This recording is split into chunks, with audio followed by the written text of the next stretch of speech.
If you or someone in your family is a veteran receiving VA aid and attendance because of a serious service-connected disability, there's a bill sitting in the Senate right now that could put an extra $833 a month in your pocket, and right now it's stuck. In the next few minutes, I'm going to walk you through exactly who this bill would actually help, because it's a much smaller and more specific group than the headlines make it sound. I'll show you why it stalled in the Senate after sailing through the House. And I'll give you a practical, no-cost step you can take today if you think this might apply to you or someone you love. Before we get started, make sure you subscribe to the channel so you don't miss important VA updates. And let me know in the comments, where are you watching this video from? The bill is called the Shari Briley and Eric Edmondson Veterans Benefits Expansion Act of 2026, and it goes by the shorthand HR 6047. It's named after real people, and that matters here because this isn't an abstract policy debate. It's about families who are already stretched thin, providing round-the-clock care. Eric Edmondson is an Army veteran whose vehicle was struck by a roadside bomb in Iraq back in 2005. That injury left him unable to walk or speak on his own. Today, his wife and his parents are his full-time caregivers. That's the kind of household this bill is written for. Not every disabled veteran. Not every veteran on VA compensation. A specific smaller group of the most severely injured veterans and the families holding everything together around them. When you hear VA aid and attendance, your mind might jump to the needs-based pension program for wartime veterans or surviving spouses with limited income and assets. That program already exists. It's already paying out, and this bill does not touch it at all. If you're already receiving that pension-based aid and attendance benefit, this legislation isn't about you. What HR 6047 targets is different. Veterans who are receiving an aid and attendance allowance because of a service-connected disability, specifically under the most severe disability categories in the compensation law. Think catastrophic injuries, the kind that require a caregiver almost every hour of the day. If that describes your situation, this bill would add a supplemental payment of $833.33 a month, tax-free, on top of what you're already receiving. Over a year, that's roughly $10,000 in additional support. The VA doesn't just look at your disability rating percentage. You can be rated at 100% and still not fall into the specific subsections this bill is targeting. These particular categories are reserved for the most catastrophic circumstances. Things like the total loss of use of both legs, combined with an inability to care for yourself without assistance. So before you get your hopes up or count on this money arriving, the first thing to check is whether you're actually receiving aid and attendance allowance tied to one of these top-tier severity categories, not just standard disability compensation, and not just the needs-based pension. That distinction is going to matter a lot for whether this bill, if it becomes law, actually reaches your bank account. Before we get started, make sure you subscribe to the channel so you don't miss important VA updates. And let me know in the comments, where are you watching this video from? Now let's talk about where the bill actually stands, because stalled doesn't mean dead, and it doesn't mean definitely coming either. The House of Representatives already passed this bill back in May of 2026 with a solid bipartisan vote. From there, it went to the Senate, where it landed in the Senate Committee on Veterans Affairs, and that's where it has been sitting since early June. It has not failed. It has not been voted down. It's simply parked in committee, waiting. And the reason it's parked there isn't because senators disagree that severely disabled veterans deserve more support. Nearly everyone agrees on that part. The holdup is about money, specifically how to pay for it within the federal budget. That's a common sticking point for veterans legislation, and it's worth understanding because it changes how you should think about the bill's chances. Before we go further, if you're finding this kind of straight talk breakdown useful, go ahead and hit that like button and subscribe to the channel. I cover updates like this regularly, and it genuinely helps more retirees and veteran families find these videos when the algorithm sees people engaging. Now back to what's actually happening in the Senate. Some people assume that because a bill stalls in committee, it's essentially dead and gone. That's not accurate. Bills sit in committee all the time, sometimes for months before either moving forward, getting amended, or getting folded into a larger piece of legislation. In fact, that's one of the more likely paths here. Lawmakers may end up attaching pieces of this bill to a broader veterans funding package rather than passing HR 6047 as a standalone measure. That wouldn't necessarily be a bad outcome for veterans. It just means the bill you've been watching under this specific name might not be the exact vehicle that eventually gets it done. The substance could still move forward, just wrapped inside different legislation. There's another detail buried in this bill that most coverage skips over, and it matters if you're a surviving spouse rather than a veteran yourself. H.R. 6047 doesn't only affect living veterans.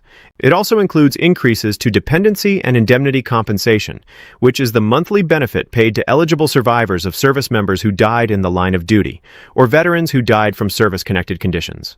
The Congressional Budget Office estimated this piece alone would raise the average monthly payment for hundreds of thousands of survivors. So if you're a widow or widower of a veteran and you've been told this bill doesn't apply to you because you're not the veteran, that's not the full picture. Part of this legislation is written specifically with survivors in mind, and it's worth tracking for that reason alone, even if the $833 headline number doesn't apply to your household directly. Before we get started, make sure you subscribe to the channel so you don't miss important VA updates, and let me know in the comments. Where are you watching this video from? The supplemental payment in the bill is written as $833.33 a month, which works out to right around $10,000 a year for a household that qualifies. And it's not a flat number forever. The bill ties future increases to cost of living adjustments, similar to how Social Security payments adjust. Based on projections, that monthly amount could grow to somewhere around $1,000 by the mid-2030s if the bill passes as written and those adjustments play out as expected. Now, I want to be really clear about something here. None of this is law yet. It has not passed the Senate. It has not been signed. The December 2026 start date that's been floated only applies if the bill moves through Congress on the current timeline. And that timeline is not guaranteed. Treat every date and dollar figure connected to this bill as pending, not promised, until it actually clears the Senate and gets signed. Don't make any financial decisions. Don't adjust a budget. Don't sign up for a new expense. Don't count on a lump sum based on a bill that hasn't passed yet. I know that sounds obvious when I say it out loud, but when a specific number like $833 a month starts circulating, it's very tempting to start planning around it, especially for a caregiving family that's already stretched financially.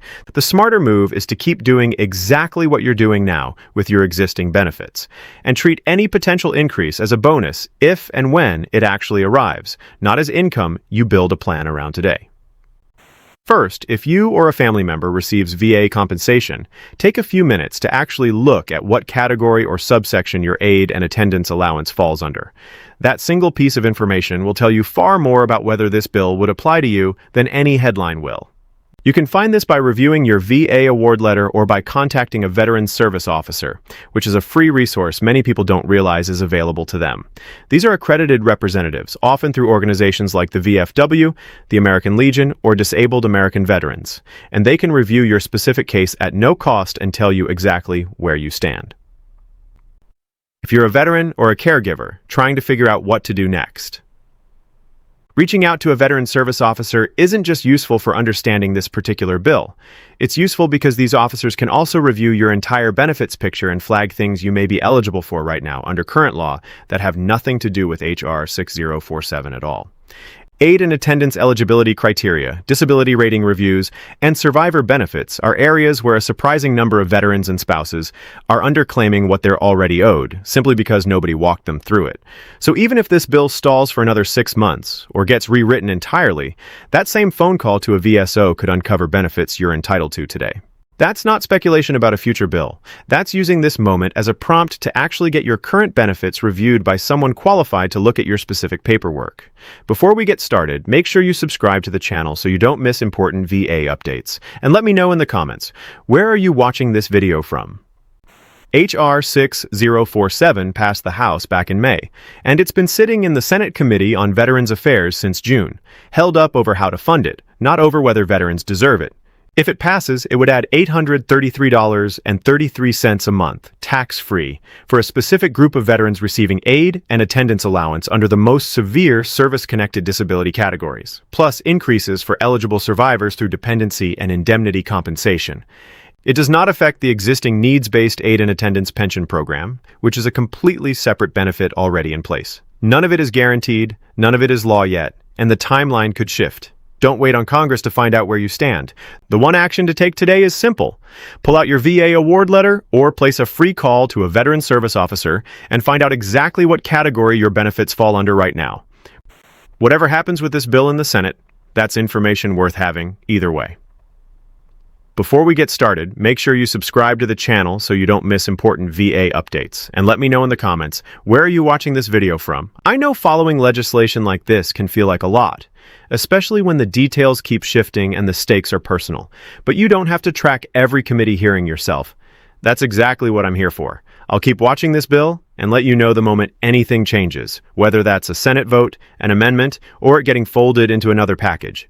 Take care of yourself, take care of the people you're caring for, and I'll see you in the next video.